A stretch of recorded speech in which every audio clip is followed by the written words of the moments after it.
So what is throughput? It's essentially the number of items that the Kanban system members deliver to the end of their workflow, to the finish point of their workflow every time period. So if your time period is in a day, you'd have a throughput per day. If it's a week, throughput per week, throughput per sprint, throughput per month, per quarter, per semester, and so on. You get the idea. And so throughput is based on the number of work items, and work items are valuable. They have value. So they have value in terms of either customer value, end user value, market value, organizational value, the reduction of risk kind of value, societal value, or learning.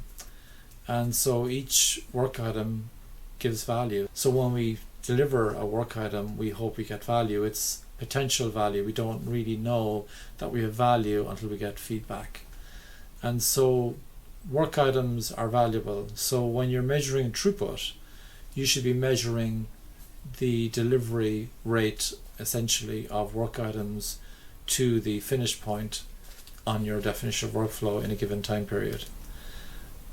You can have a number of different finished points on your workflow.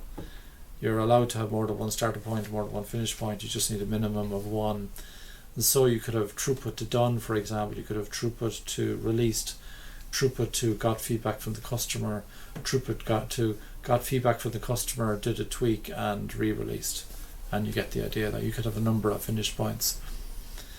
What I see often happening though is people get a bit confused and they compare apples with oranges, so to speak. And so what they do is they have throughput including subtasks under work items and work items themselves, which creates noise and it essentially pollutes the throughput number. So make sure you're comparing apples with apples. Make sure that when you're counting throughput, counting the number of valuable work items that get delivered, they are valuable work items. Now, while we talk about apples and oranges, there is another level of apples and oranges, which is the number of different types of work item that get delivered. Work item types are optional in Kanban Guide.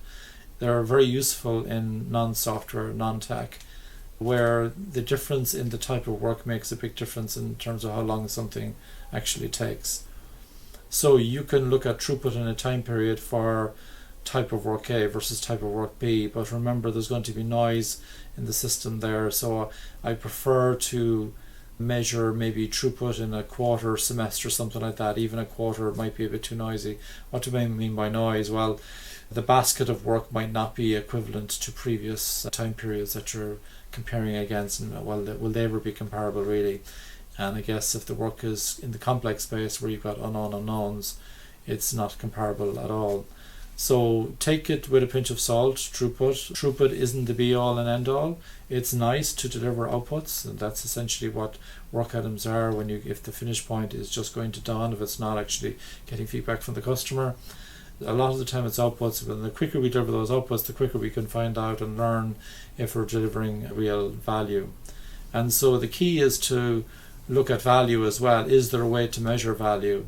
There's a danger that if you focus exclusively on throughput, you could be making the same mistake that some of the people who implement Scrum badly make, which is where they count story points to done, and it just becomes a velocity game. And some people would argue that throughput is another way of getting to velocity. So I'm not going to get into that argument here, but it's a view that some people have. So be careful with counting, because if you're counting outputs, you're not really comparing value. So try to find a way to ascertain whether we're making a difference to our customers, and that's probably the most important thing. And even better, if you can try to deliver maybe less outputs to deliver more outcomes, then you're really winning. Give it a go. Thank you.